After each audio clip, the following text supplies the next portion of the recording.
Yeah, I think we're recording. Hello and welcome everyone, and hello and welcome Daniel as well. Daniel, I think most of my listeners for sure will know you, but for those of you who might know Daniel, he's an author, he's a commentator on Ethiopian politics and generally on the Horn of Africa politics, and he has been actively involved in Ethiopian politics. And I think I interviewed you, Daniel, didn't I, about a month ago? And you made a promise that you were going to come back to discuss about your book titled "The War on Tigray: The Genocidal Axis in the Horn of Africa." Then we were not able to have a discussion about the book because I hadn't read it then, but now I have read it, so I'm really looking forward to discussing some of the contents of your book. And welcome again, Daniel. Thank you for having me, Tigray. It's my pleasure. So maybe we could start off with you giving us a general outline of the book, of the content of the book, of what the main themes of the book are, if that is possible, Daniel. Okay, the book War on Tigray, Genocidal Axis in the Horn of Africa, is supposed to provide a framework or a context for the war against Tigray that was conducted from November 2020 up to November 2022. From November 2020 up to November 2022. So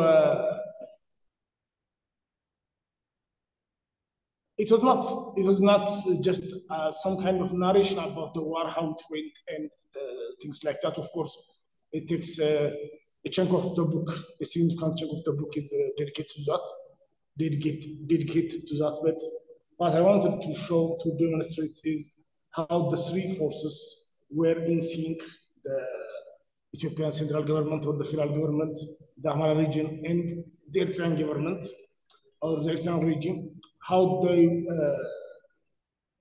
two things. One, each of them separately have their own dynamics, internal dynamics, political dynamics, and associated problems that took them, that make them embark on this genocidal path.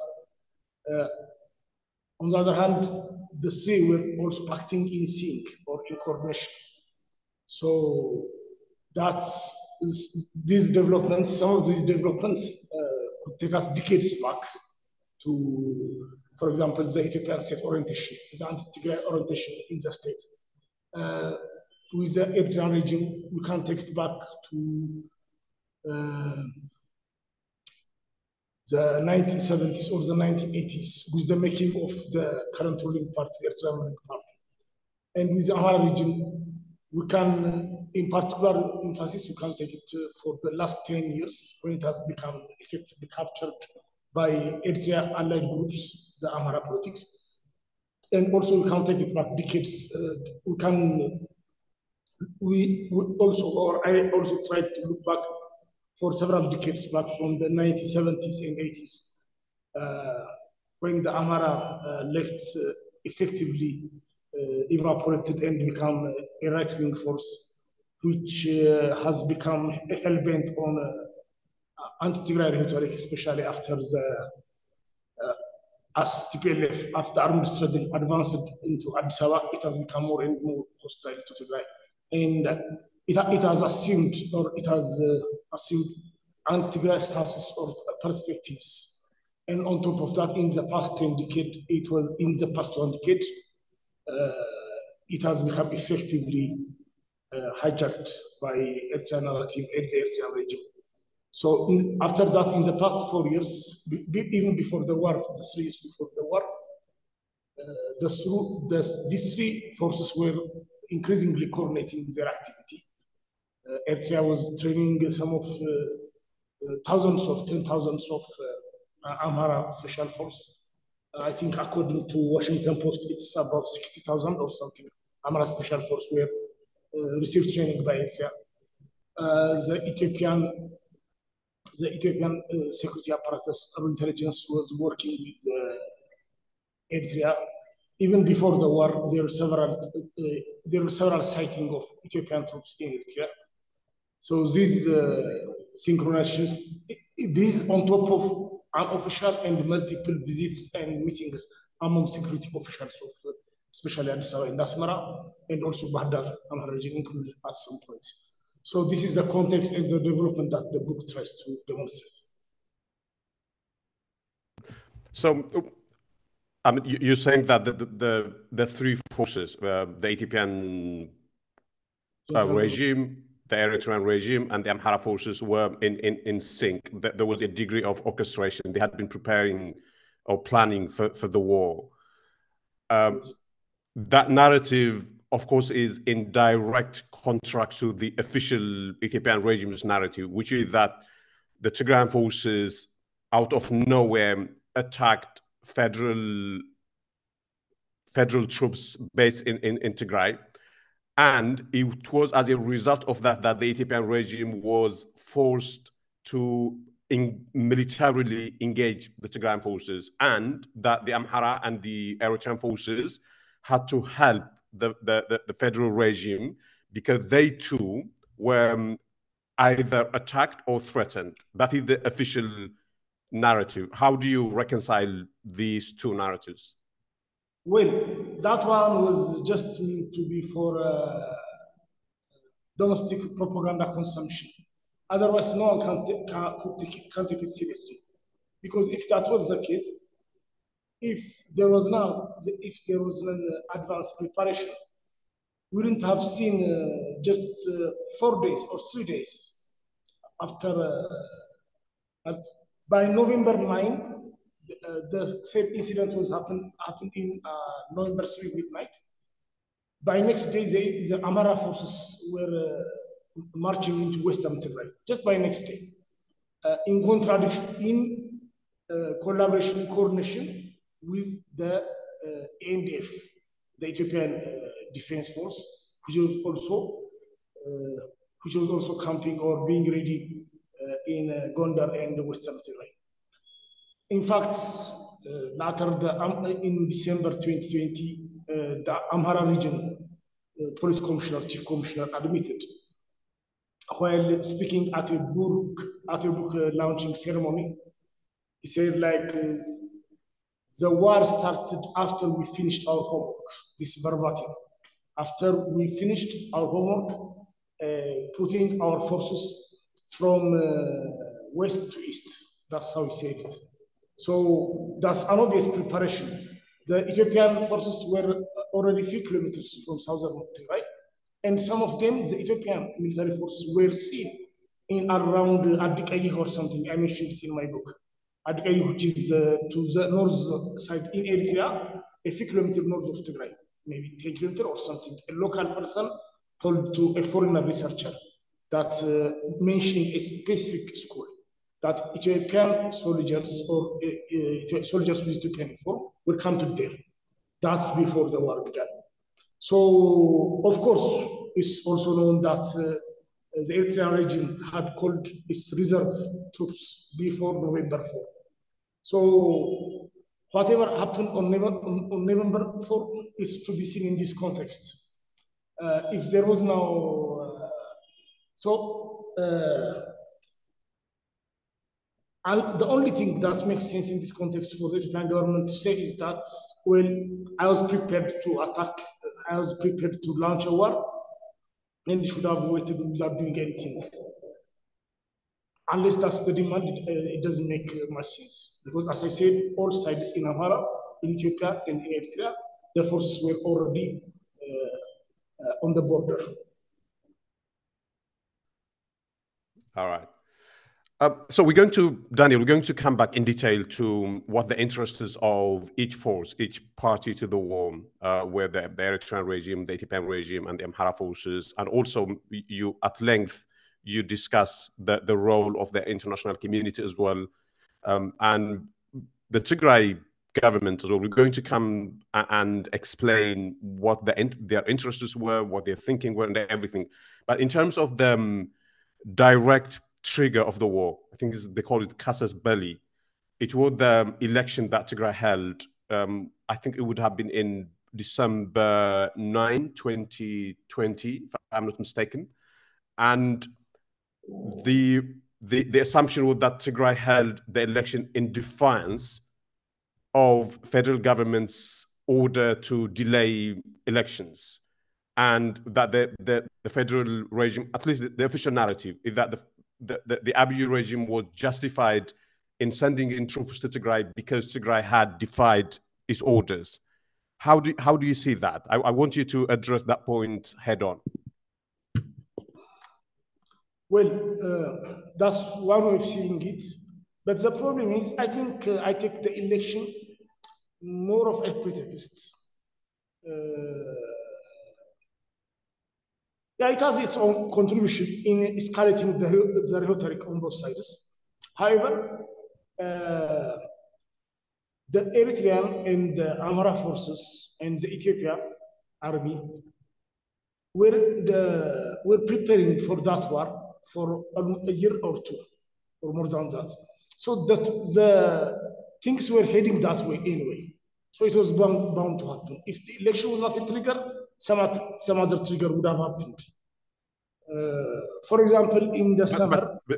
Daddy, I want you also to address whether or not you think, as a lawyer, because you discussed that point in the book, whether or not it was justified for Tigray, whether it was legally justified for Tigray to hold elections. You discussed about the role of the election board and all those aspects about whether it was constitutional for Tigray to hold elections, because it has become sort of accepted wisdom that it was against the law for Tigray to hold elections. But you argue in the book that actually Tigray had the right to do that. Okay, well, there are two conflicting principles here. First, not a principle, more of a provision in the constitution that mandates the federal government or the election board established by the federal government to conduct elections, to hold elections. On the other hand, you have the right to self-determination. Self-determination includes being administered by the people you elected. So now, you have the right to exercise your self-determination.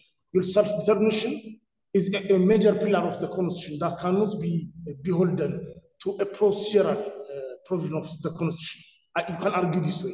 On the other hand, another lawyer might argue, no, you have a specific provision, procedural provision about an election, so we should abide by it. Someone else could argue that way.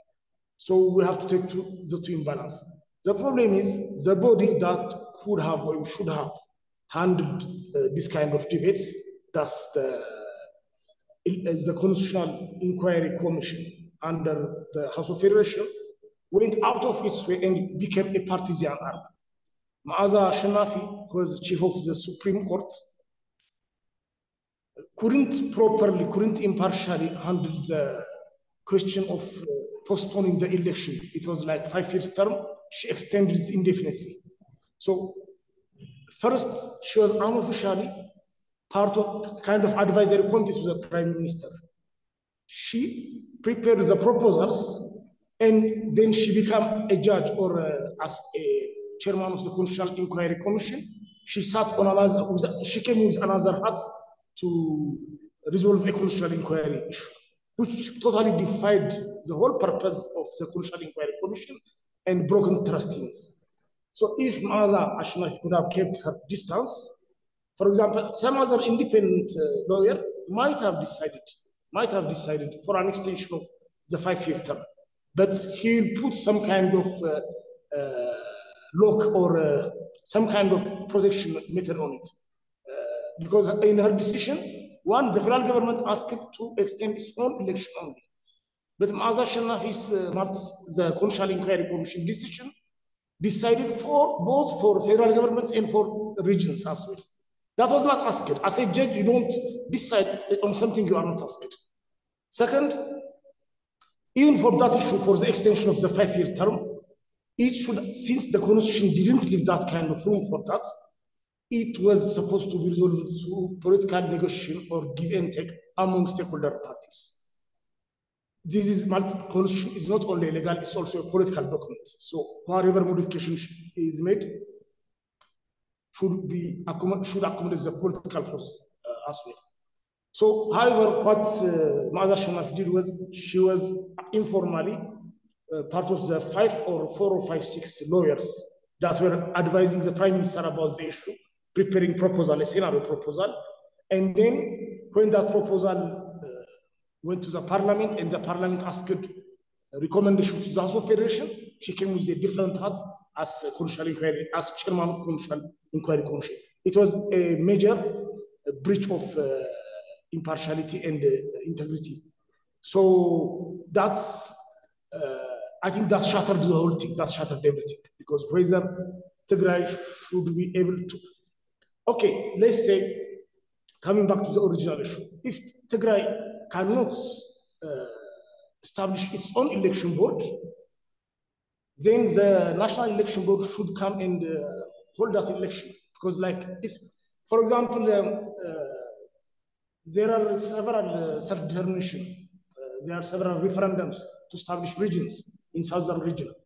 So whenever a zone or certain people ask us, the national board goes there and conducts the election.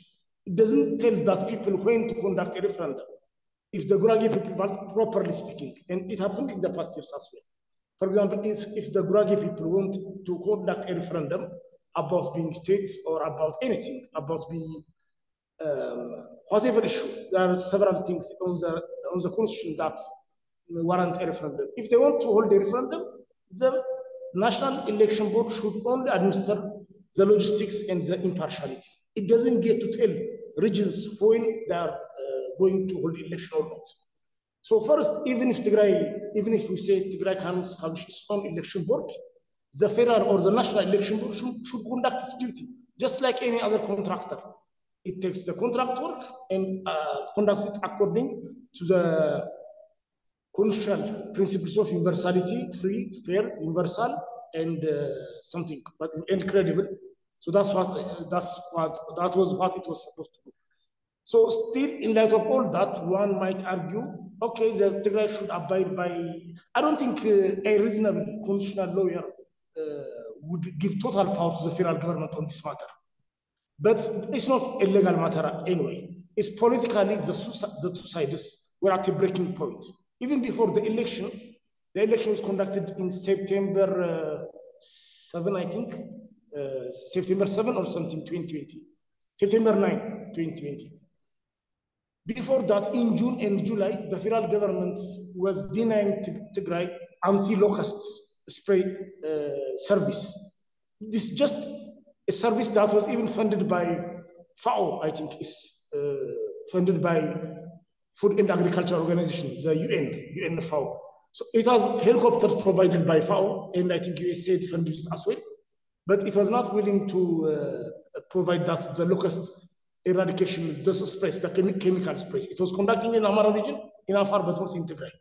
So the relationship had reached, it was at its nadir. It couldn't have been any lower anyway. So whether you conduct election or not, first, it's not going to be, it was not a real legal issue. It's more of a political, it was part of the political tension or the political infighting. So the relationship had been its nadir even months before the election. Second, the security apparatus and everything of the three forces that coordinated against Tigray had reached their preparation, had reached their climax. Well, they have, when you are preparing for a war or for this kind of activity, and especially if it's secretive, at some point it has to be put in action. Otherwise, information will leak out and other things that we didn't know at that time would have been known a few months later. So you will have to do it at the time. Moreover, Eritrea, Isaias was not having it. Isaias wouldn't let Abiy take months because if in that case, because at that time it had reached its peak. So if it was held back or if it was postponed by a few months, who knows? The momentum for war might dissipate. So I think Isaias wouldn't have let that happen, even if he might have even started it with the Amhara, because he had also a good grip on the Amhara forces at that time. The Amhara forces were being overseen by General Abraham Kasa. He traveled to Gondar or Bahadar at least once or twice. General Abraham Kasa is the chief intelligence of Eritrea. So they might have done something anyway. Because if you see, the Ethiopian forces were coming on November 4 to Tigray, but the Amhara and the Eritrea were already on the border and barricaded. When the war started, they were fully ready. So it was unlikely to be, the course of history wouldn't have been reversed whether elections conducted or not. So I think that the main point here is that the war was long in the coming, and that the election that Tigray held was used as an excuse by the Ethiopian regime and its associates, the Eritrean regime and the Amhara regime. And I think that is an uncontroversial point. But one sort of relatively unrelated point, Daniel, I want us to dwell on and return to the point that you discussed in the book, in terms of the right to hold local elections. If, for one reason or another, the Tigray establishment tomorrow decided to hold elections for the local council, does it have the constitutional right to do that? Because that seems to be something that people think is a controversial or an illegal thing. Is it within its right to do that? That's the problem. Look, there are two things undisputable in normal times, all other things constant. One, Tigray government can decide anytime when to hold local elections, for example, for district levels, and then it will inform the National Election Board. And the National Election Board will set a reasonable time and come and execute it. In case if it's out of budgets, for example, unforeseen, normally they prepare for local election and parliamentary election, right? And for regional parliament, regional legislative election. If it's some kind of identity-related referendum or stuff, if it doesn't have budgets, the National Election Board, it's not clear whether it should act the federal treasury or the regional government. The financial issue is not clear. I don't think it has been cleared out on any law that I know. Otherwise, that the regional government asks and the National Election Board would come and conduct. That should be it. Now, what if the National Election Board says, since Oromia is not, since Western Oromia is not peaceful, or since Amhara region is in crisis, or whatever, maybe we should wait for another year without having district elections. What should Tigray do? The government, the constitution doesn't have an answer for this. After all, federalism is not only federalism actually, any kind of constitutional order or democratic constitutional system is not always about the legality, or it's not about the provisions. There should be a corresponding political agreement, political understanding, and political give and take. For example, let's take Florida, the case in Florida. Yes, the National Guard, the state force, took upon itself to control the border, defend the federal government's order in the United States. Now, President Biden didn't send the military to remove the state troopers at the border, because controlling the United States-Mexico border is a matter of a federal government. But the Florida governor is saying the federal government is not conducting its duty properly, so I'm taking over. Okay, I think they took the case to the Supreme Court, and the Supreme Court kind of decided in favor of the federal government, an intermediary decision. The final decision is not over it. But still, in the meantime, based on the constitutional power, President Biden could send an army or could even nationalize the state militia based on their law. But he didn't do that because he knows that's an extension of the political problem. Okay, maybe I think he's waiting until the election, because like voters will show their pleasure or displeasure about the matter, and that will give them a signal. So why am I saying this? There could be tensions at several times between the federal and the state governments, but it should be resolved all time with some kind of good faith and give and take.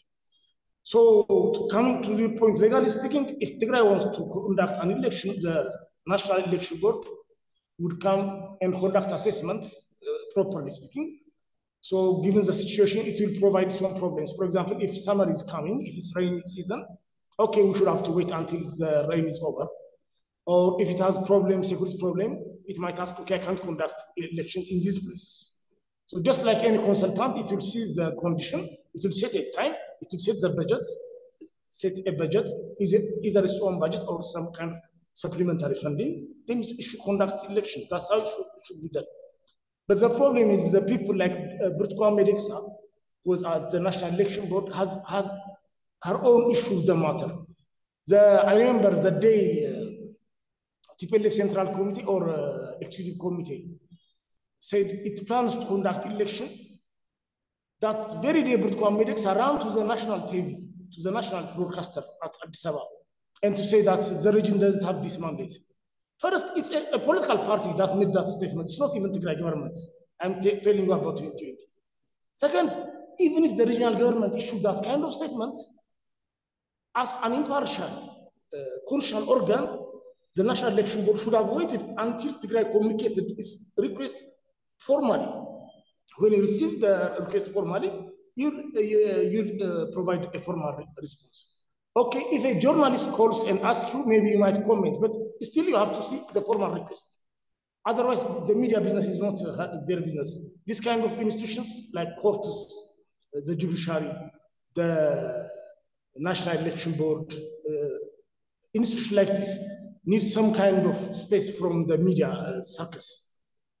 So, but what she did was she went to the Ethiopian television studio. It's not the journalist that went to her office. It was Berhane Medeksa that went to the Ethiopian television studio that very day without receiving any formal request.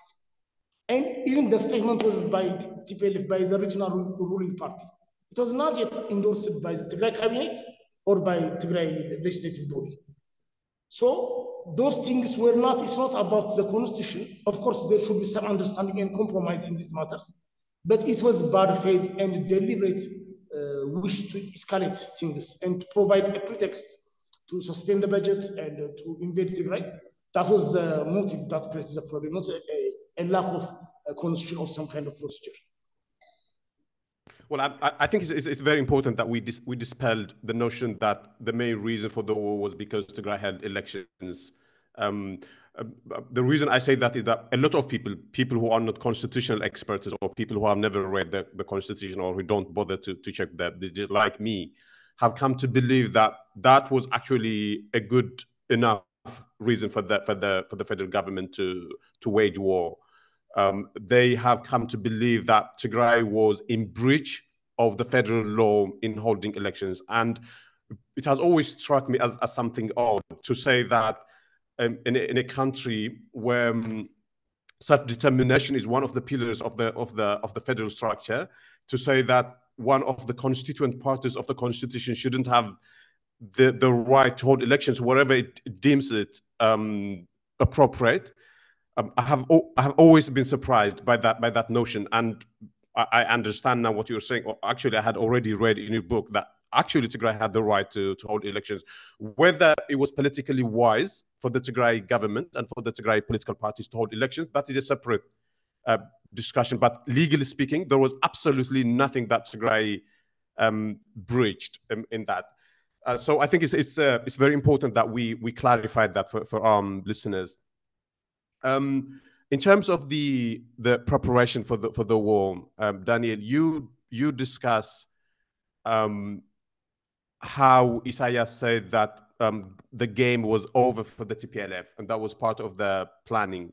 And when he was saying that, the phrase wasn't actually his, but that there were American senators who were saying that, and Isaias was merely relaying the sentiment in some corners in the US political establishment that the game was over for the TPLF. Why were they saying that in the US? Well, that was Congressman Dana Robacher who tweeted that in February 2018, 2 months before Abiy became prime minister, or 6 weeks before Abiy became prime minister. Actually, that guy was not elected in November that year. He's no longer in Congress last I checked.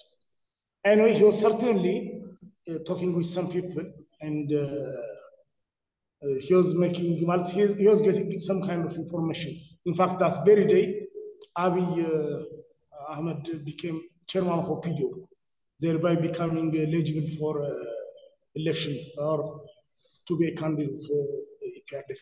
Now, there is this superficial, misguided notion that associates every problem with TPLF. So, okay, TPLF was a major party within the ruling party, EPRDF. TPLF was a major party. Some call it, well, actually, it was a very influential one. It was not calling the shots alone, at least in the latter years. But let's say, as a major party, let's say it was part of the problem. But reading TPLF would not be the solution at the same time, because you have to have something to replace it with. And what you replace it with should be, should conduct itself better than TPLF. Otherwise, what's the point? Just like we are saying, for 5 or 6 years, the country is in turmoil, in an unprecedented turmoil in its history. So people like Donald Abacha, the congressman, who first said or tweeted TPLF game over, is one of those people who have superficial and distorted analysis of the problems of the country, the dynamics within TPLF, and the dynamics within EPRDF, and the dynamics within the states.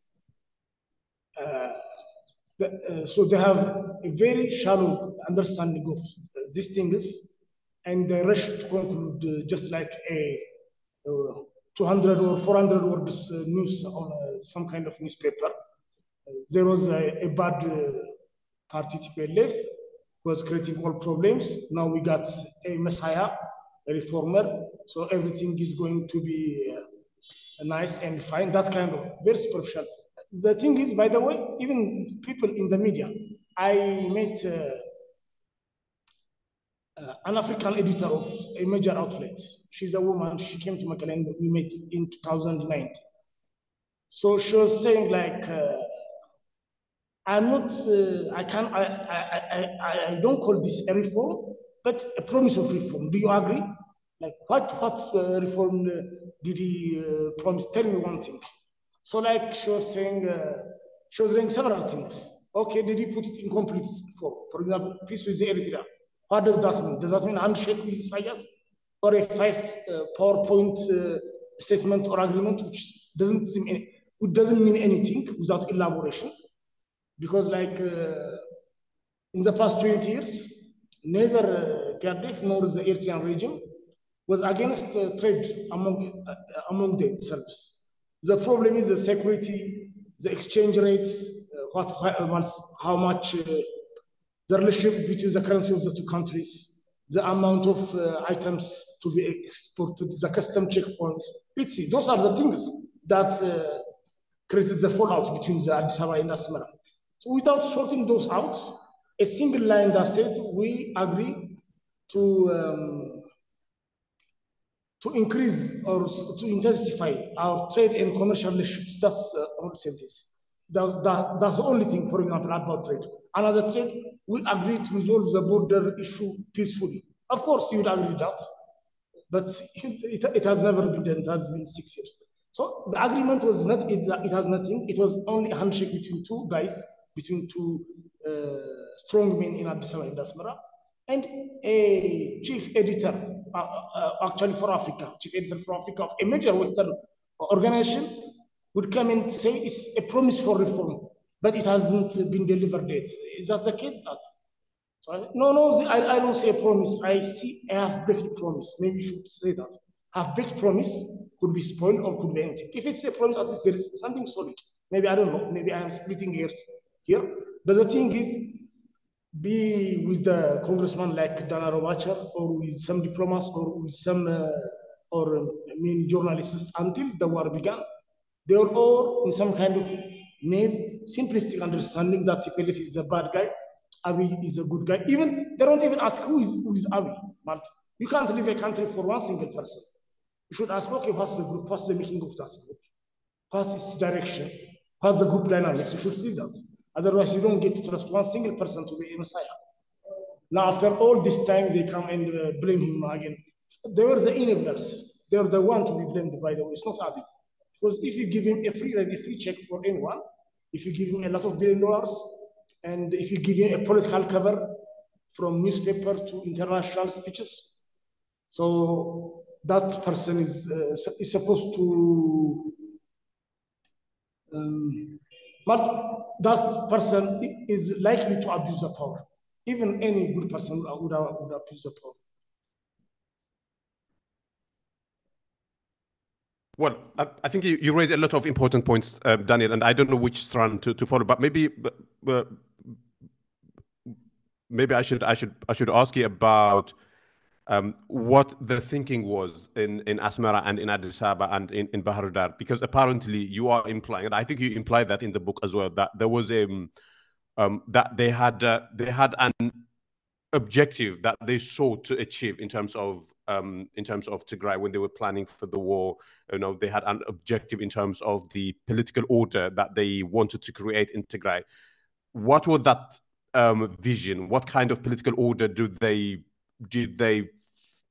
think they would create in Tigray after, presumably they wanted to, totally defeat the TPLF, totally get rid of the TPLF in Tigray and install their own puppets in Mekelle, and have a political order to their liking that would at the same time be to the liking of Eritrea, of Isaias Afwerki, to the liking of the Amhara forces, and to the liking of Abiy Ahmed, and to the liking of the Western donors. That was the presupposition that went into the planning. What was that vision?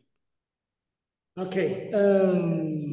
First, all the three forces certainly would consider TPLF as their rival, and they might have some level of fear about it. Of course, at the time, TPLF was weakened, but still it has a potent force. It has decades of experience and etc. So they'll be afraid of that. But they have their own separate objectives, the way I understand it. Primarily, let's begin with Eritrea. The Asmara regime wanted the crisis in Tigray in a way to influence Ethiopian politics, to inject itself into Ethiopian politics. I don't think it wanted to finish off everything in Tigray totally. Why would it, in that case, Eritrea would become irrelevant in Ethiopia, and Abiy would become stronger. So obviously, Isaias wouldn't want that. What he wanted is that a major crisis in Tigray, Isaias perfectly knows from experience that it will not be over in 2 months or 3 months or anything. It will take years at least. You'll understand that. So that will make him permanently relevant in Ethiopian politics. It can affect Ethiopian politics, one or another. Just like how Rwanda influences the politics in Democratic Republic of Congo. Uganda has, the case is a bit different, but Rwanda influences, not influences, it has even its own army and its parastatals in Eastern Congo. The formal or the government in Kinshasa, the proper government of Congo, Democratic Republic of Congo, cannot get rid of the rebels or Rwandan forces from that area. And it appeals to the United Nations and to United States every time. So that they're in that kind of condition. And all Rwanda wants is to the resources, I think, in Eastern Congo, and it wants a card of influence against the former government of Congo. Eritrea wanted, Isaias wanted to have that kind of card against Ethiopia.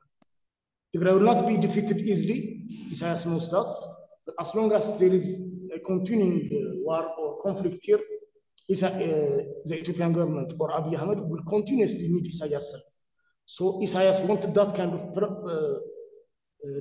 permanent crisis so that it can become relevant and influence the policy of Addis Ababa.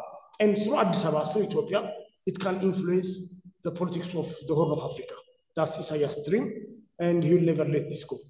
Second, with the Amhara politics have been in disillusion for almost a decade or 7 years.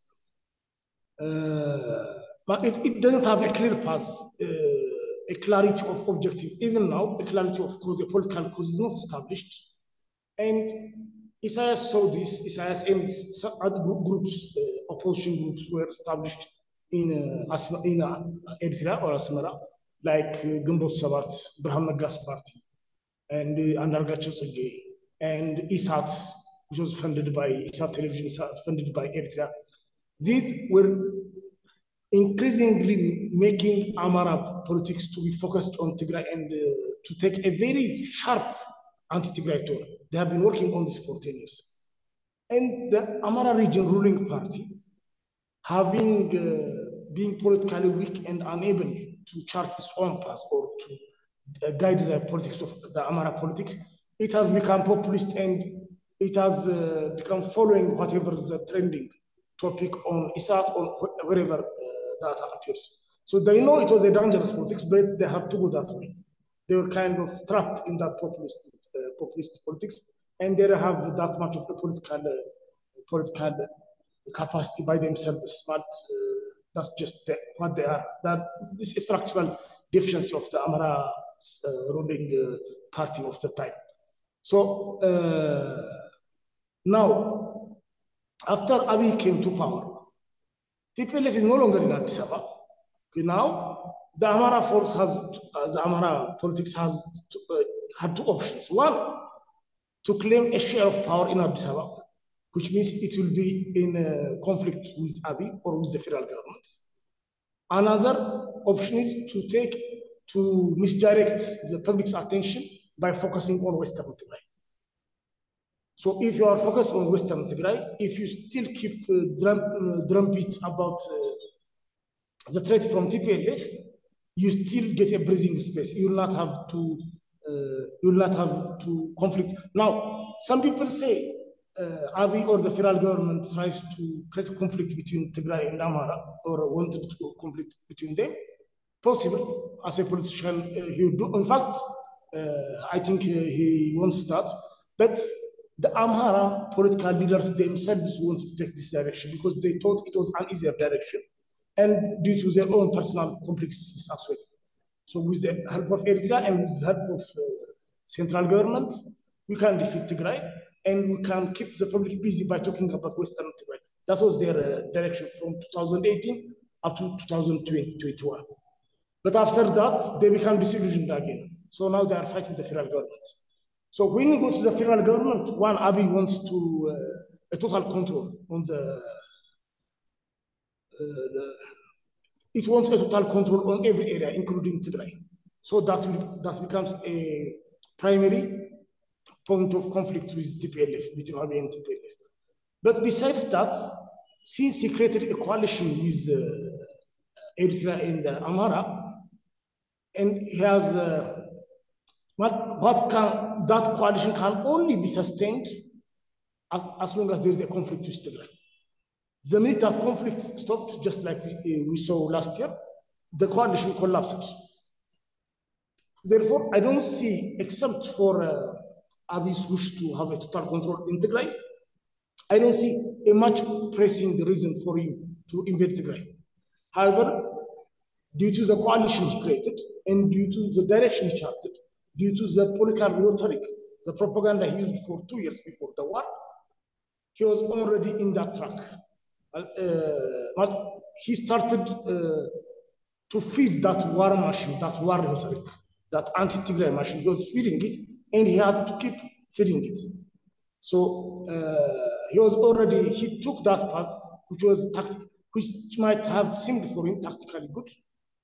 But once he embarked on that path, he and the federal government couldn't found their way out, I think. And Isaias and Amhara region were, I think, guiding them. Anyway, there are sometimes what creates the coalition, what glues the coalition, is what perpetuates the coalition as well. So you are in some kind of natural course. You'll be set on some kind of rail or track when you create some kind of coalition. Naturally, it leads you into certain kind of conflict or track end. So if you focus on Isaias, Daniel, you say that part of the reason why he planned the war and why he wanted to get involved in the war was because he wanted to insert himself into Ethiopian affairs by inserting himself into Tigray. And I think that is a fairly uncontroversial point. A lot of people would agree with that. What people will struggle to understand, I think, is that why did the American government, for instance, because you say in the book that the American government knew everything that was happening. They actually aided and abetted parts of the planning. So they knew that Isaias wanted to insert himself into Ethiopian affairs.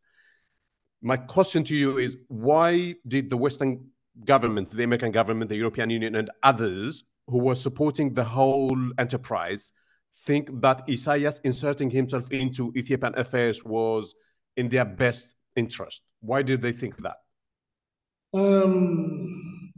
Okay, there are several things. First, the US State Department was in disarray when the war began, even during Trump. It doesn't have a clear direction.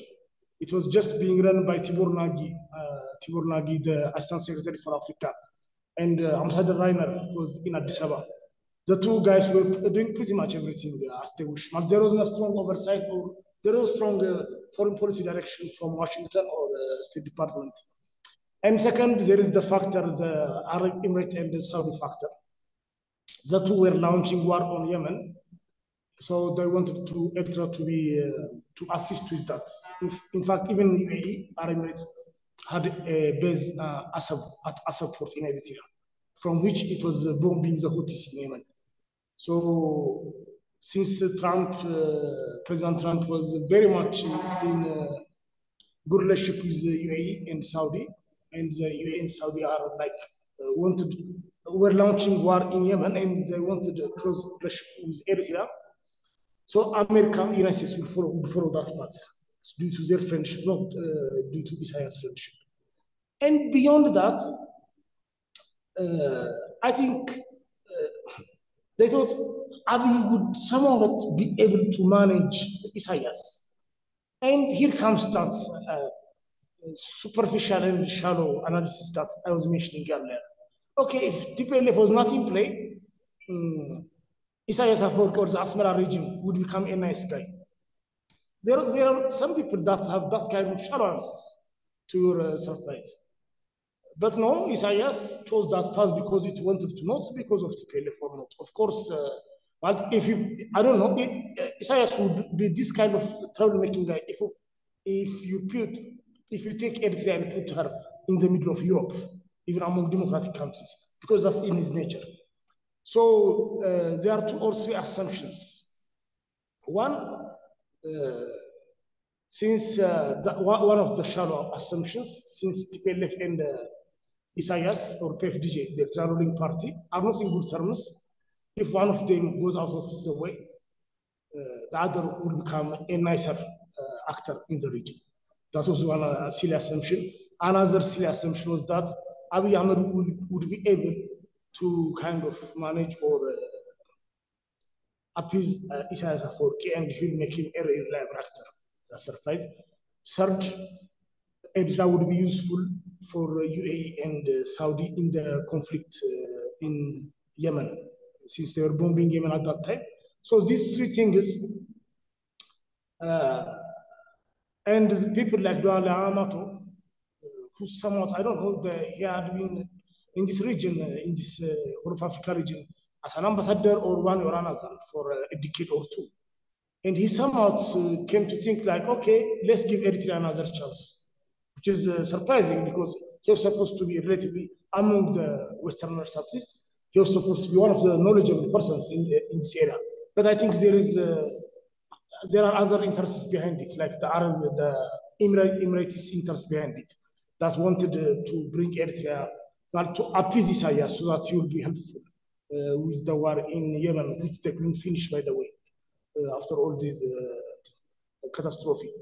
So I think these factors and the absence of clarity and consistent guidance and evaluation of its course in State Department contributed to this, contributed to that kind of naivety about Eritrea, I believe.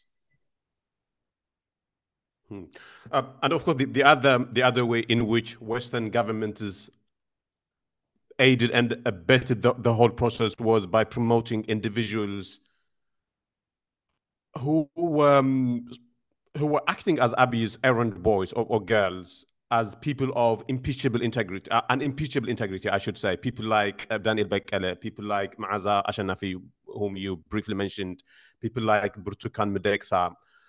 Now, I know, and you know, and a lot of people know that, these people are deeply prejudiced against the TPLF, if not against the Tigray people.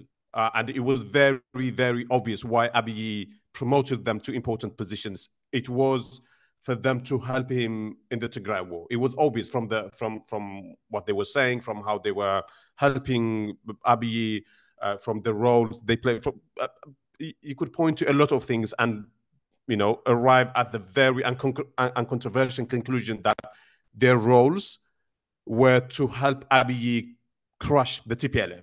And the Western government would have known that, especially with the case of Daniel Bekele and the case of Burtukan Medeksa, not least because they were jailed by the TPLF. It's not something that you simply dismiss, that factor. But even today, you see the American government and the European Union promote these individuals as people who are leading independent institutions in Ethiopia. We are constantly told to believe that they are working in a very difficult environment, but that otherwise they are trying to transform Ethiopia to lead independent institutions. Why is it that they want us to believe that? What is the thinking? Well,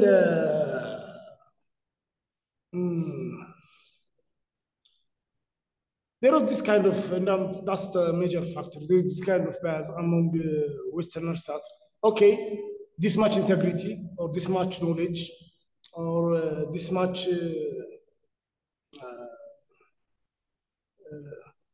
democracy is enough for Africa. So kind of the bar is lower when it began.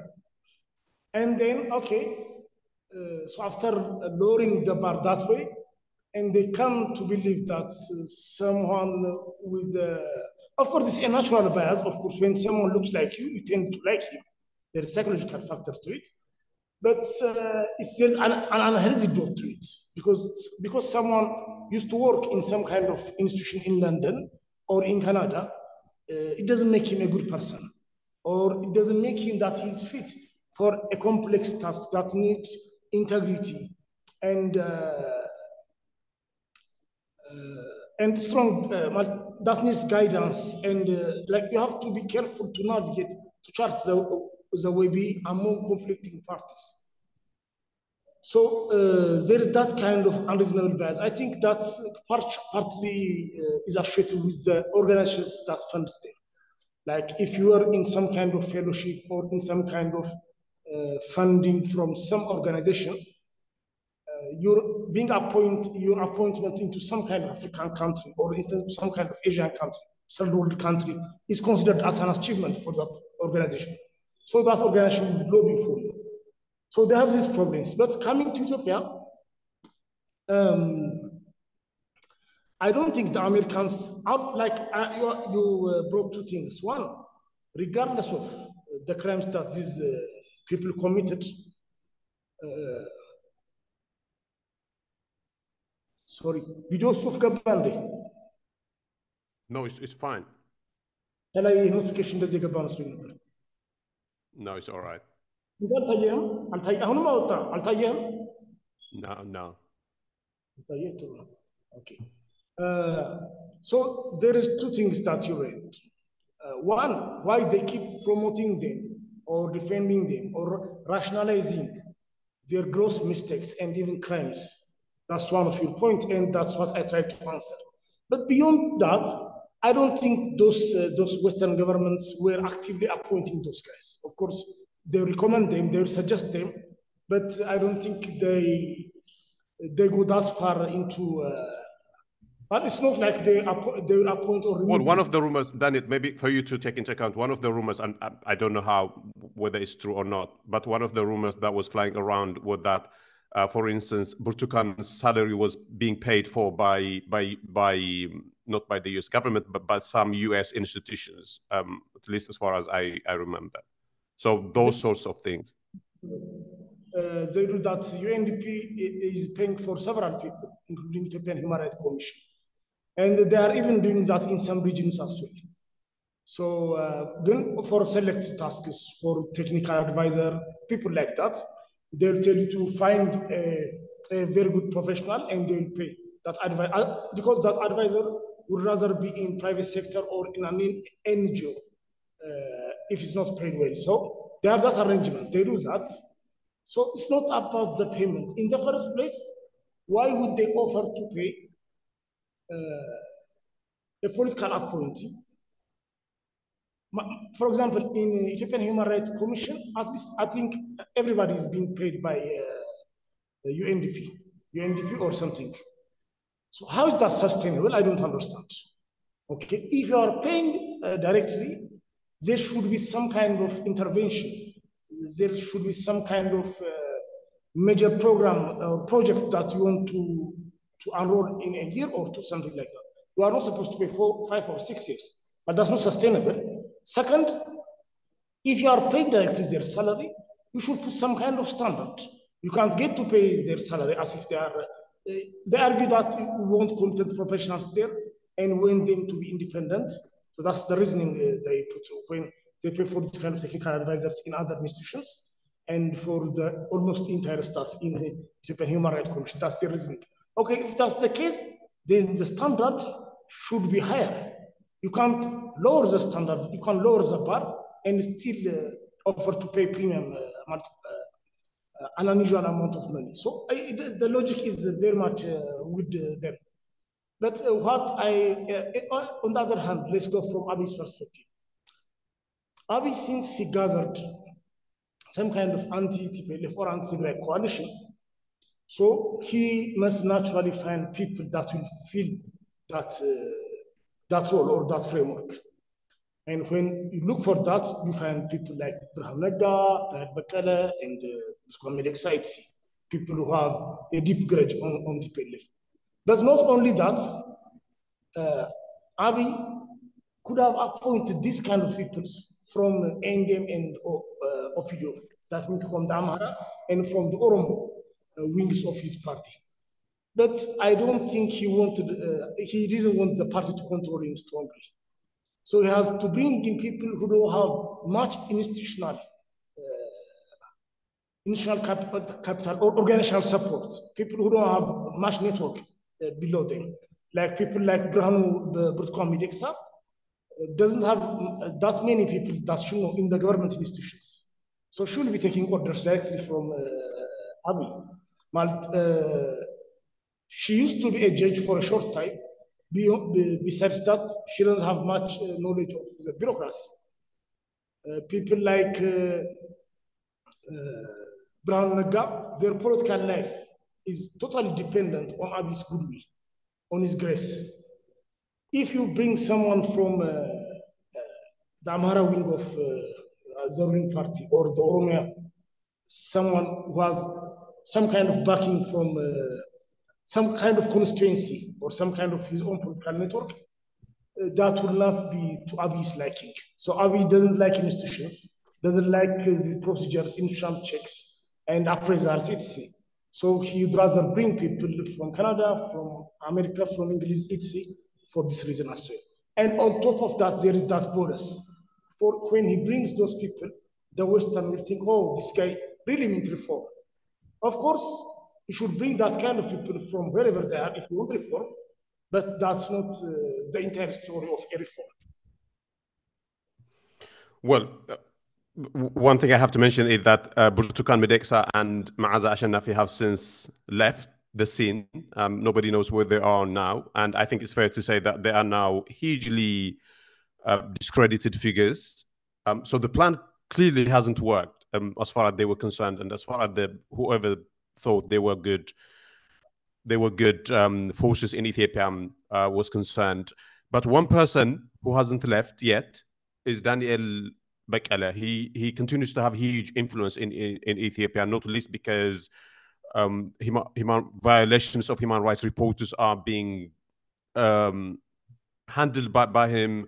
And you write at length about how highly biased against Tigray he is even today.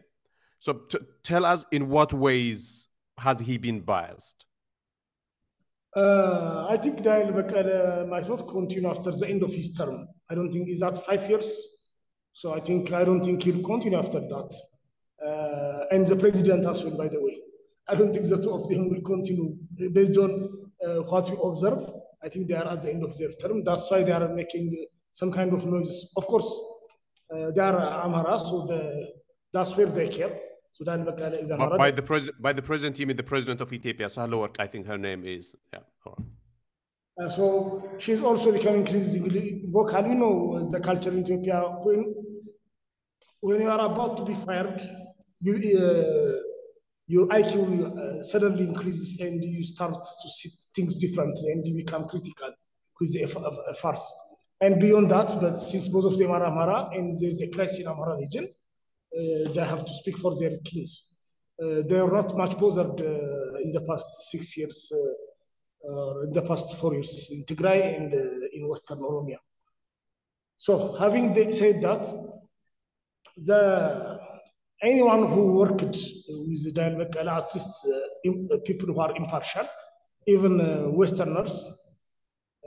For example, there was this Dutch consultant who wrote at length a memo which was distributed to the United Nations Human Rights Council about the bias in the office. How I think I wrote it on my book. I can't remember all of them, but he was minimizing the whenever a report of human rights atrocities comes, rapes and things like that. First, he minimizes. Daniel Bekele minimizes the matter.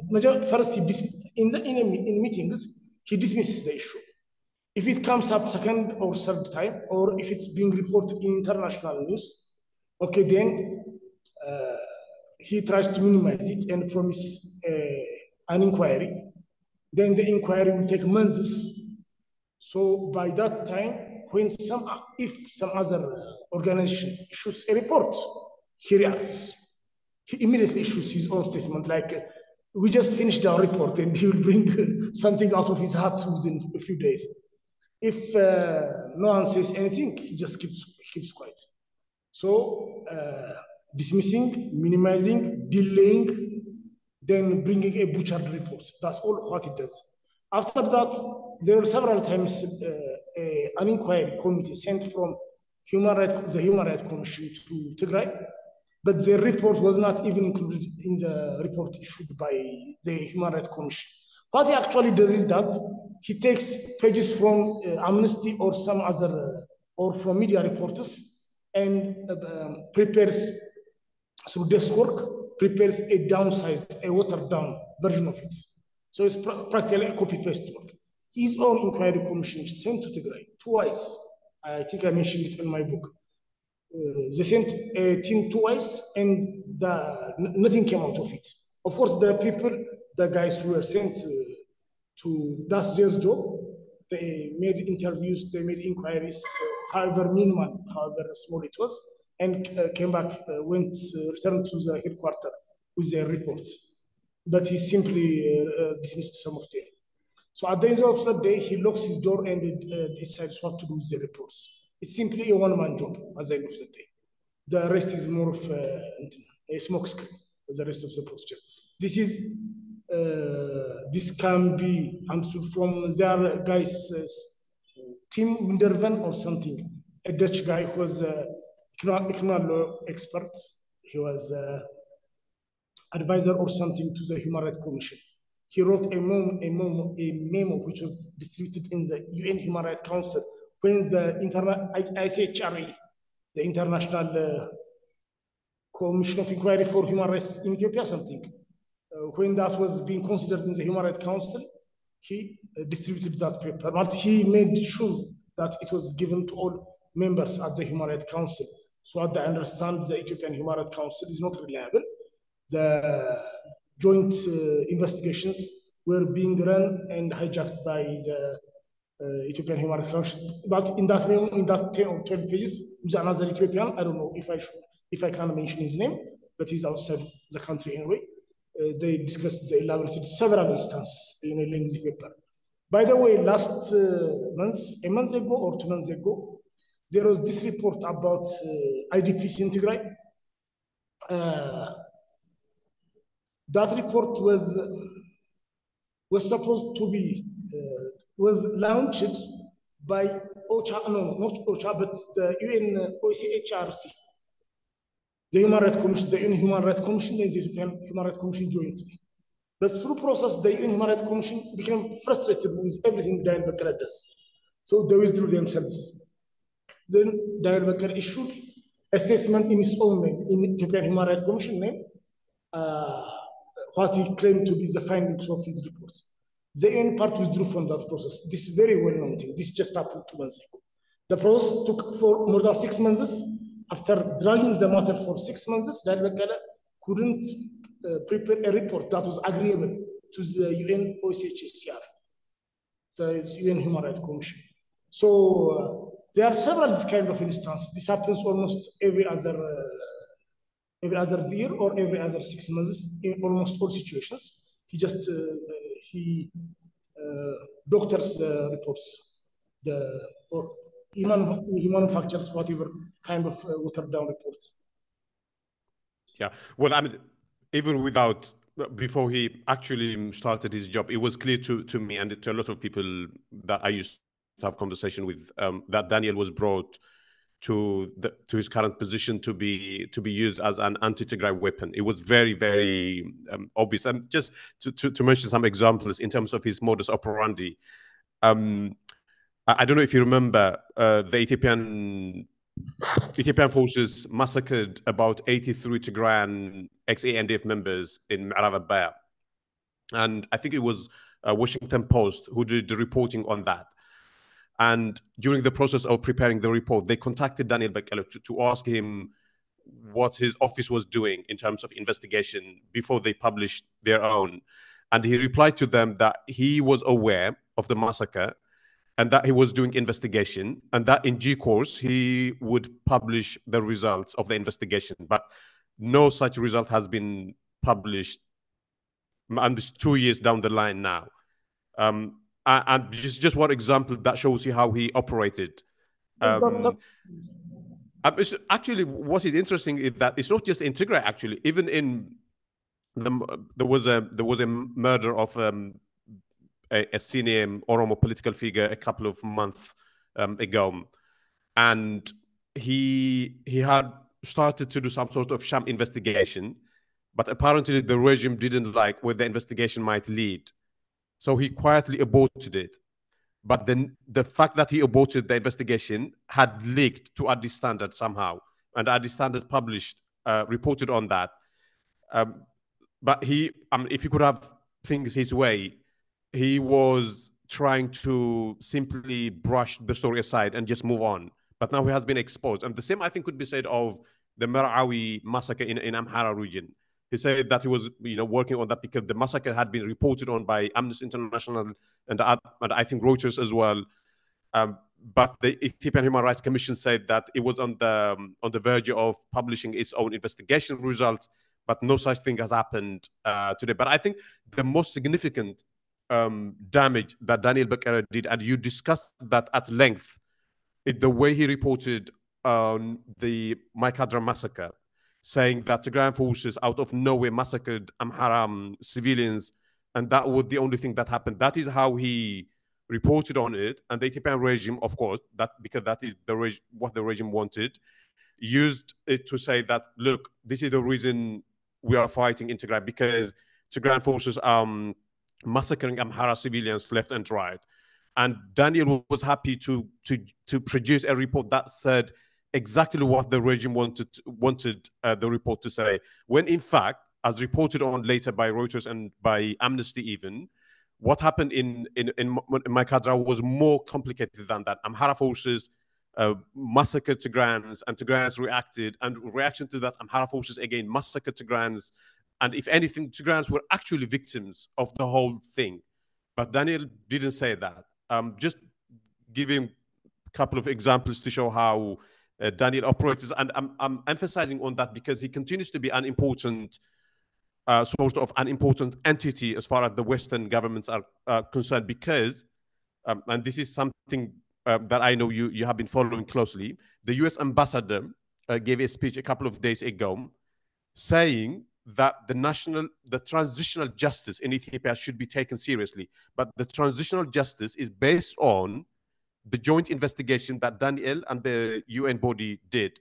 And in your book, and I'm going to ask you about that, you discuss how, even though it was notionally joint investigation, it was Daniel who was actually in charge of the investigation. So tell us in what ways Daniel was in charge of the investigation and what the role of the UN was in that process. Well, regarding the Maikadra case, he misled the amnesty through his informal channel. He misled the amnesty to issue a one-page or something report. That kind of statement, he was very rushed. Amnesty didn't officially apologize for that, but when they later reported jointly with Human Rights Watch about Western Tigray, they have a 200-page report. When they issued that, the amnesty or that report didn't mention that initial report. Because Amnesty understood that it was a mistake. They were citing several of their previous statements and reports, but that one was skipped, as if it never existed. So I wanted to mention that. So after that, of course, even from that report, you can understand they used Fano as a source. And who linked them to Fano as a source? It was Daniel Kala's office, to our understanding.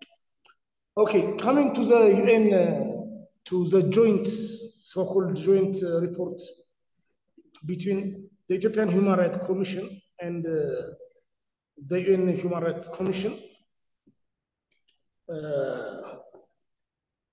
I'll have to check my note to state some of the steps that they used. But generally, from the selection of committees. Take your time. Take your time. It's fine. Because it's very important. Because the US, now we're being told that we should trust the transitional justice process, which is based not on the investigation that the UN independently did after the joint investigation was discredited, but on the discredited investigation. We're being told that the transitional justice is going to be based on that. And you say in the book, and you write at length, and you explain everything, that the joint investigation, the supposed joint investigation, was actually a unilateral Ethiopian Human Rights Commission investigation.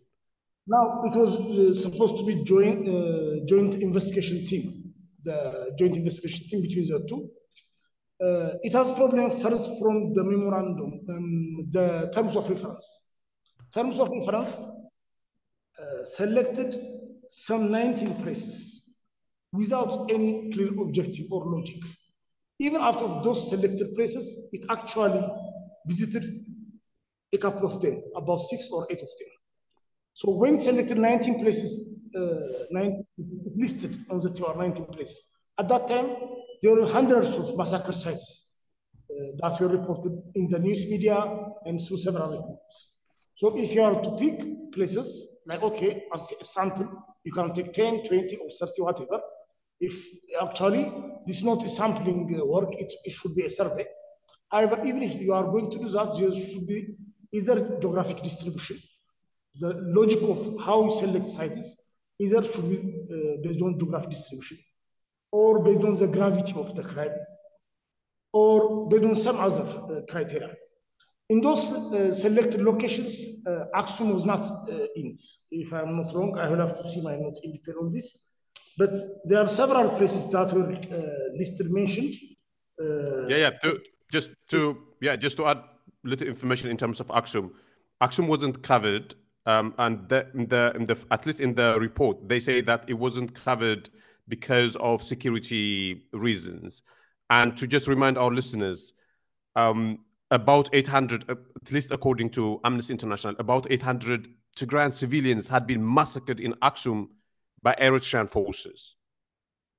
Yes. Secondly, okay, then when you go to the joint investigation team, at least based on the TOR, the investigation team was supposed to have about 4 teams and to have equal number of people from the UN side and from the Ethiopia side. However, what practically happened was that Abiy was personally cherry-picking staff members to be assigned to it. Even within the Ethiopian Human Rights Commission, there was no proper or standardized mechanism to assign people into it. He was cherry-picking people and assigning people who report to him.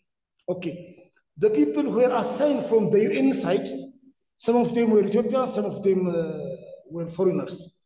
Among the Ethiopians, almost half of them are Amhara, and some of them are known to be supporters of Prosperity Party, Abiy Ahmed's party. So practically, it was rigged from both directions. In fact, some of these things I didn't mention on the book because, like, I didn't want to look. Since I felt like I put enough data, I don't want to be. I don't want to go into the, unnecessary details or something that looks extreme. Secondly,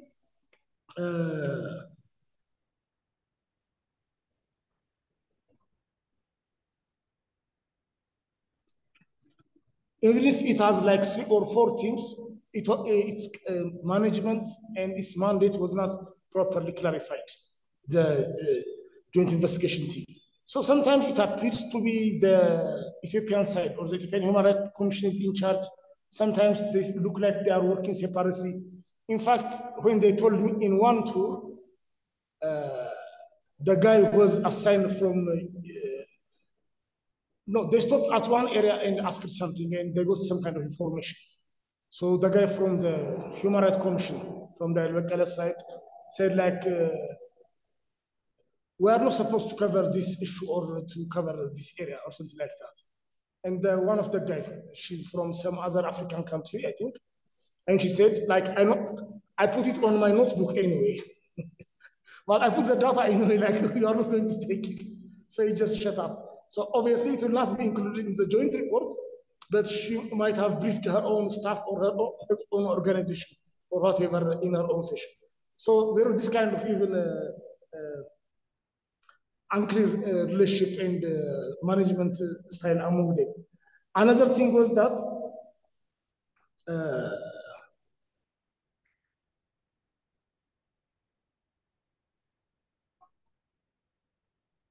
about evidence. One of the things is, as a lawyer, what I understand that whenever you work on this, okay, there is reasonable ground to believe that's the standard of proof that was mentioned in the report. However, that's not enough because, like, when you gather in the area, when you go out or when you are on a field mission for evidence gathering, you have to have a selection criteria. How much interview am I going to use? What kind of documents am I going to use? Am I going to include graffiti or am I going to include oral speeches, medical reports, government reports, NGO reports, or international media? You have to be clear on these things. Once you properly gather all these things based on whatever criteria you put, then okay, you put the standard of reasonable ground to believe to admit or reject some of the evidence or some of the testimonies that you gathered. With the JTI case, based on the consultants who were working there, it was not clear what evidence were to be gathered and what evidence were to be dropped. At times, it simply relied on government reports. So they just read a government report about, for example, Western Tigray. They used about 300 pages long government reports to comment about it. Either they should have totally excluded that area, or they should have used multiple triangulation, multiple reports, government report, okay, that's one of report, media report, and other human rights organizations reports, and victims report, Tigrayans abroad diaspora, and refugees in Sudan. You have to include all these things. That team didn't go to Sudan, to the refugee camp in Sudan. It didn't include much of other things. It simply used a government report to make some kind of inference about Western Tigray or what happened in Western Tigray. By the way, it didn't visit much of the refugee camps, even inside Tigray. The IDP centers, the IDP centers in Tigray, it only, for example, among hundreds of thousands of Tigrayans evicted, expelled from Western Tigray, the Joint Investigation Committee talked only to one woman it found in Mekelle. Imagine, they have hundreds of thousands of people who were expelled from Western Tigray. They are here today in Mekelle, in Aksum, in Shira. So, but they talked only to, I read the full report. So it was, in case I missed another 2 or 3 people, I don't know. But to my recollection, they only talked to one woman, and whom they found in Mekelle. They could have found several more in other cities as well. Another thing is, the report, as you saw it, is kind of a lazy student's report. Because, look, some areas, in some sections, it has a lot of quotes, a lot of quotations. In other areas, it's just simply summary.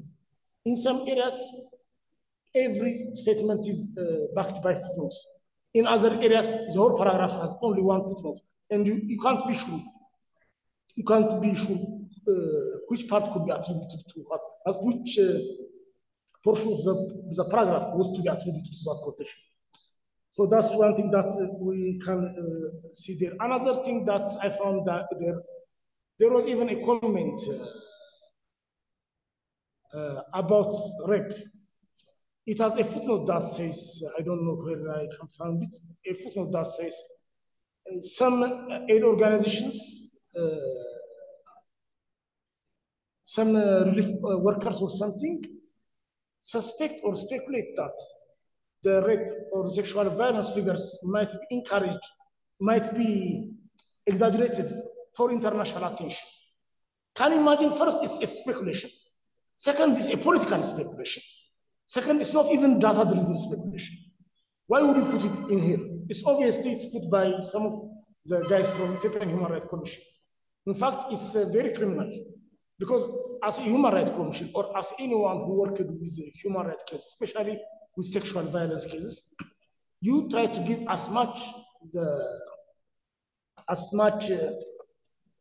benefit of the doubt as much as possible to the victim or to the victim community. If you have doubts, you set standard proofs, you set your own criteria and reject some of the claims. You don't go around to speculate and to mock them. If I could find that place, it would have been good, but I don't know where it is.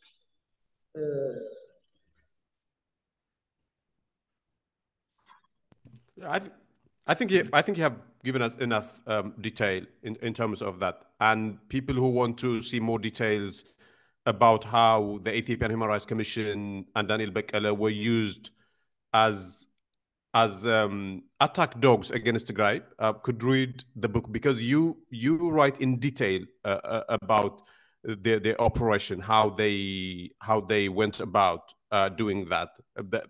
By they, I mean Daniel and the people around him.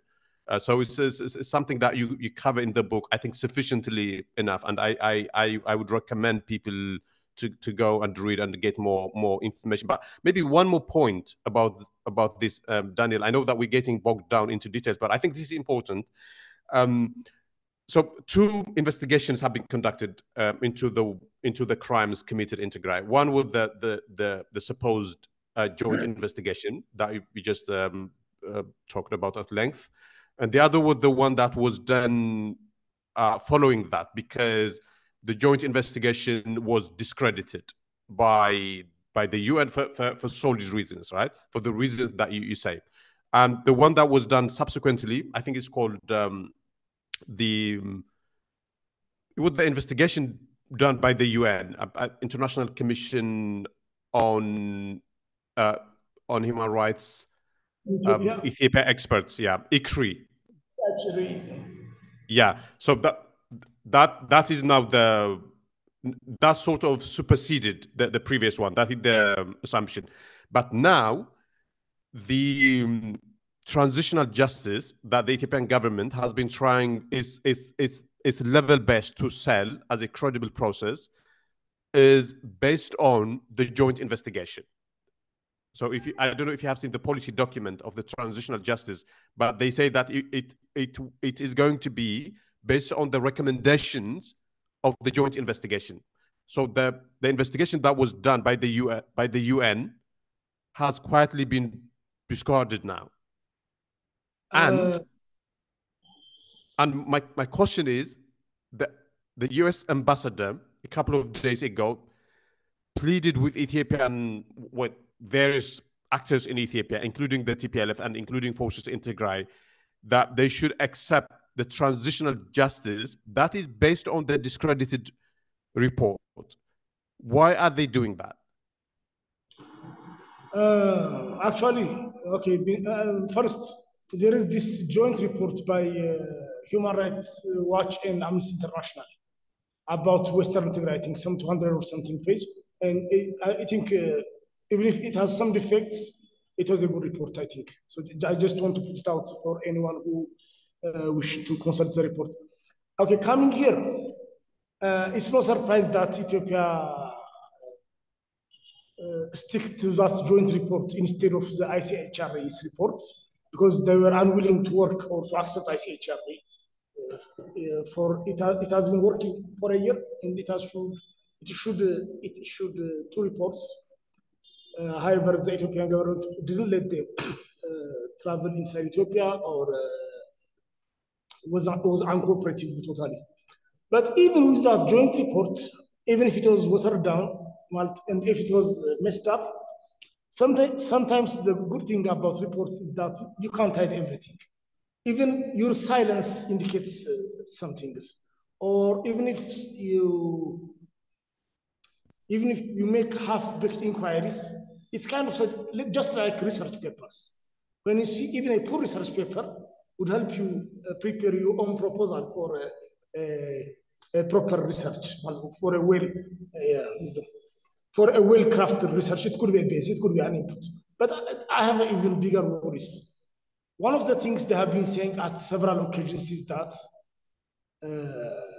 the inquiry that's going to be conducted in the traditional justice process is going to address additional issues. It's not going to go back or to what has been reported, what has been allegedly the areas and the years covered by that report is not going to be reviewed again. That's one of the stance of, for example, Daniel Bekele. That's how he was against the ICHRA because he doesn't want independent investigation because that will show how poor and how political and criminal his report was. So he doesn't want that kind of inquiry.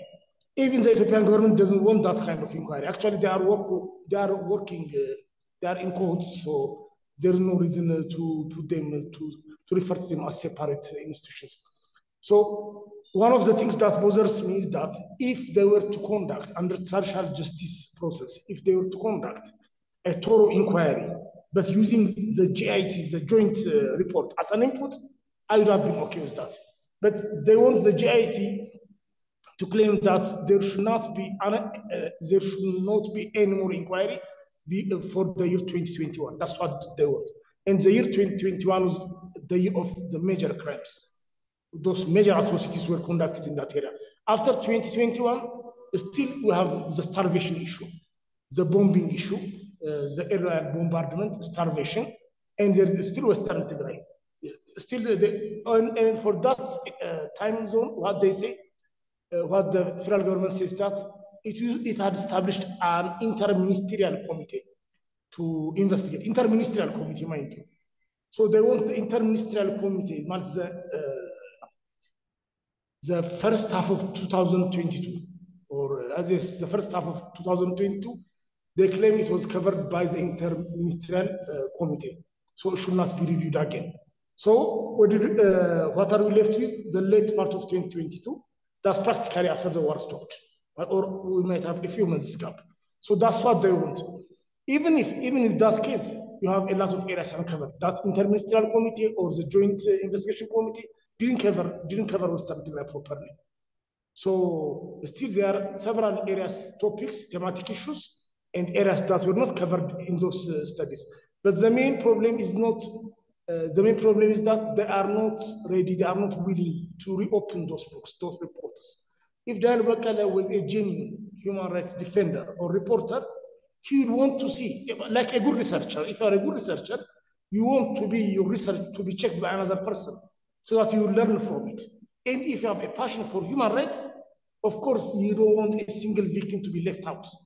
But if you are a politician under the cloak, in a cloak of human rights defender, you don't want those reports to be reviewed, to be additional crimes to be uncovered. You don't want that because that's not your intention. That's not your passion or your motives elsewhere. So that's the main problem. So coming to the ambassador, one thing he said that a credible and serious or something, that's the word he used. He urged for a credible and something process of transitional this process. So when say credible, he must have, of course, he should know, but I don't know how much he cares. But he must be referring that the credibility. If it's not credible, if the parties don't take it don't take it as a credible process, the traditional justice process would be meaningless. The whole point of traditional justice process, or any justice process for that matter, is credibility. Is credibility. The public. It should stand in the court of public opinion as well, just not in a court of law. If the people do not take the courts or the police, the law enforcement as legitimate, the legal system will collapse. The legal system is not just built on guns or on weapons. When you come to the traditional justice process, it's even more subject to public opinion, because the traditional justice process is supposed to bring not only factual inquiry on facts, but also is supposed to close all wounds and bring people, communities together. You can't do that if it doesn't have credibility. And this process and these guys, the Ethiopian Human Rights Commission, is not a credible actor.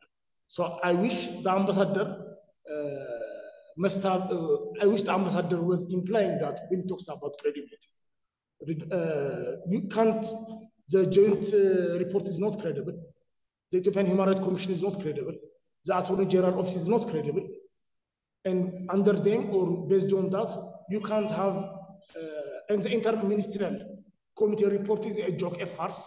You can investigate your own crime. Even the Ethiopian Human Rights Commission was part of is an arm of the government. It's a government agency. It does their bidding. At least it has a semblance of being independent institution. The interministerial committee is just set up by the cabinet itself. It doesn't mean anything. So these things are not credible. If these elements are not, if these components of the traditional justice process are not credible, the whole process cannot be credible. If these are the main components, the reports on which it's going to be based, and the institutions who are going to drive it or who are driving it towards implementation. So these are not credible. So due to that, it has to be redesigned. It has to be discarded and restarted as again from scratch. So I wish the ambassador was implying that. Well, Daniel, you say that the whole thing is a farce, and I completely agree. But one question that I have been grappling with, and I couldn't find the answer to, is why is the US government and its Western partners interested in supporting a process that clearly is a farce and that clearly is taking Ethiopia, down the path of disintegration? I couldn't quite understand what the motivation is for the US government to support that. Well, the thing about Westerners is that there are two things. One, human rights have become part of their culture. Second, they have a strong constituency at home that inquires repeatedly about human rights process. Even in their departments, in their Ministry of Development, in their Ministry of Foreign Affairs, in their parliamentary committees, if not in the parliament itself. There are even experts, professionals, teams, units who reviews these kind of affairs. And even the ministers, the officials themselves have grew up or have were raised in a culture that values human rights. So for that reason, they want to do something or they want to be seen doing something. So that, and they don't want actually to do anything because either their government is weak, either due to their internal problems, or their attention is stretched everywhere, or they have this second thing that, okay, this much human right is enough for Africa, that kind of attitude. So for various reasons, they are not using their real muscle, their real pressures. They are not using their leverage genuinely and extensively to get to improve human rights and to bring justice here. At the same time, they want to do something or they want to be doing something. So that's why this kind of half-baked, you always find them in this kind of half-baked and not much meaningful activities. They can't completely ignore it. For example, China doesn't care. China is okay with these things. They tell you this is not our issue, this is not our affair. So they are comfortable with that. They don't have to pretend. They don't have to engage even in this kind of activities. But the Western has a different set of values, but without enough commitment. Some of their ministers, some of their officials, some of their parliamentarians are very much committed into it. Several others are not really into it, or they don't want to commit their political or financial resource for it. Well, they're hesitant or due to the reasons I said earlier, this much human rights is enough for Africa, or as long as that government is not keeping his people, as long as that government is curbing the migration problem, why bother with the rest? Why would we bother with the rest? Or as long as that government is part of the anti-terrorism bulwark, the anti-terrorism coalition or the anti-terrorism efforts, that could be enough. We should lend in a rope here. Okay, that government is privatizing, so if it's privatizing or if it's going to privatize just because it's just promise, yes. So if it's economic liberalization, and through time human rights might come. And I know they never had real justice anyway for decades. Why rush it now? So this kind of attitude, I think, is the problem. Yeah, well, I think there's now I mean you raise good points, but there are a lot of things to discuss and debate about the what, in my opinion, is a misguided U.S. policy on Ethiopia. And I wish I could have either the ambassador or the envoy as guests here. I would have put some of the questions to them. I saw the ambassador on state TV yesterday where. I mean, the conversation was completely meaningless. The ambassador was saying, flowery things about Ethiopia, and the interviewer was saying flowery things about the US. But apart from that, they were not discussing anything tangible. And I feel sorry for what the US is doing in Ethiopia, because the US, like you said, I believe the US has a leverage to steer Ethiopia in a direction that will be useful for Ethiopia and useful for the US. And I don't believe that they are doing that now. But anyway, that is a lot of details for another time. And I should apologize for getting you dragged down into a minor sort of obsession of mine. In terms of the subtitle of your book, you say that the Amhara forces and the Eritrean forces and the Ethiopian state on a genocidal axis. And I couldn't quite figure out whether you believe that they have already committed genocide in Tigray, or whether you think that they have a potential to commit genocide. Which is it? Both of it. Because an act of genocide commits genocide, prepares for a genocide, engages in genocide denial. So it's part of its modus operandi and activity. First, in my last chapter, I tried to show all the elements of the genocide in the last chapter of my book. The starvation, the sexual, using the sex or sexual violence as a weapon, the atrocities, and the cover-up, and the ethnic cleansing in Western Tigray. All these are listed in the last chapter, and it was meant to show a whole set of genocidal onslaught was launched on Tigray. So I think genocide was committed, and I showed that. But at the same time, these axes, these three forces have, unless they change their political orientation or the track they have embarked in for the past years, they have formed some kind of genocidal axis. So they are kind of coordinated forces who were doing that. Maybe they might return to do that in the future. That's also a possibility. So their coalition is genocidal by itself. Its end was it's an anti-Tigray coalition by definition. All agree, because after Pretoria, when the ceasefire agreement was signed between Tigray and the federal government, Eritrea, Amhara, and federal government, the coalition among the three collapsed immediately. Because as long as that coalition could only exist, that coalition was created and fed on anti-Tigray rhetoric and a war on Tigray. So when the Pretoria agreement was signed, the ceasefire agreement between Tigray and federal government, that coalition immediately collapsed. So its nature, its character was anti-Tigray genocidal axis. That's what I wanted to emphasize. Sorry.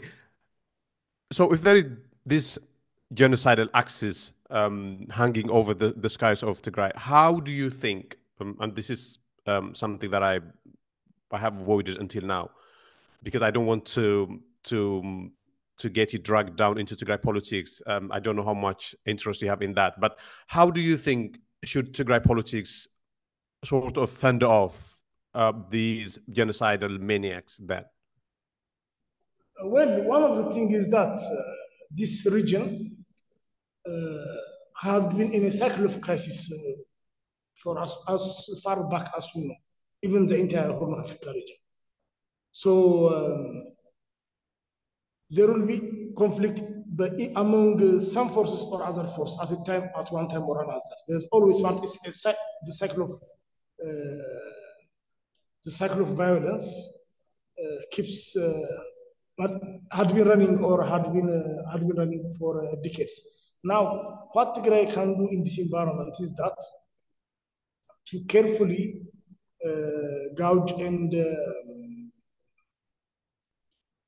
to try to carefully scan the environment, create allies, even in the region or even outside, even in the West and in Europe, in the United States.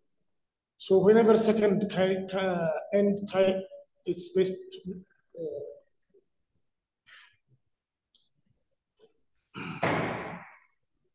create allies everywhere, either in the region or in the West, and try to minimize the possibility that the genocidal axis will collaborate or will cooperate once more against Tigray. Of course, Tigray cannot and should not fight with all forces, either at once or one by one, because it will be exhausted. War is destructive.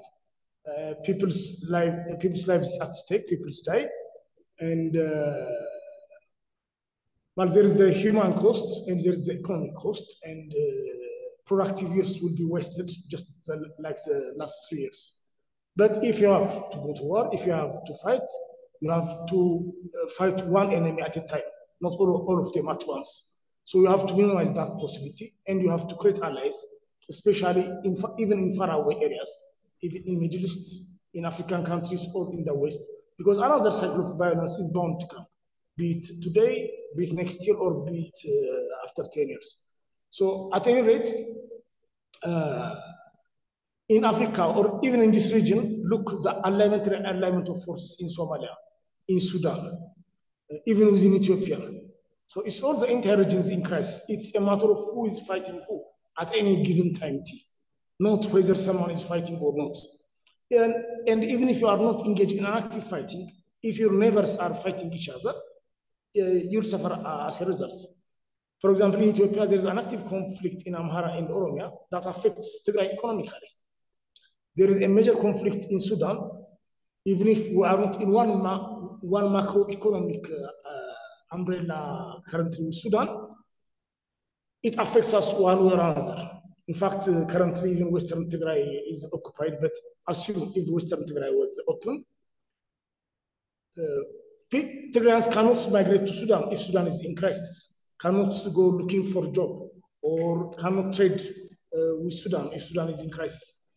So you can imagine, and Eritrea is another sick man of the Africa, another closed country with no real economic activity, and a country that can wage a war anytime, a very violent, with a very violent regime. So in this kind of environment, Tigray can only prepare itself politically and diplomatically and in every other way, and scan its environment properly and try to create as many allies and friends around the world as possible for in case this kind of crisis, this kind of conflict comes back once again. Well, one thing that becomes very clear as one reads through your book, Daniel, is that the Tigray politicians in 2016, 2017, 2018, 2019 had absolutely no clue what was happening in terms of the planning for the war. And actually, at times I was getting angry reading your book, because even though it's stuff that I know, but when you see it put together, what Isaias and Abiy and their supporters were doing, and what the Tigray politicians were doing, the one thing that you can't escape is that the Tigray politicians had no clue what was happening for the most part. And many people today worry that even now, the political dynamics in Tigray, the politicians and the politics generally in Tigray is not commensurate to what is happening around them. That the current politicians in Tigray, in charge of Tigrayan politics, simply don't appreciate the magnitude of the problem surrounding Tigray. Is that something that you notice as well? Sorry, Daniel, I think you want to go, and I understand that. I have held you here for 2 hours. But that final point, how do you assess Tigray politics? Do you think, of course, capacity is a separate thing, but in terms of understanding, is your assessment that Tigray politicians today understand the threat that Tigray faces? Well, actually, the main problem is that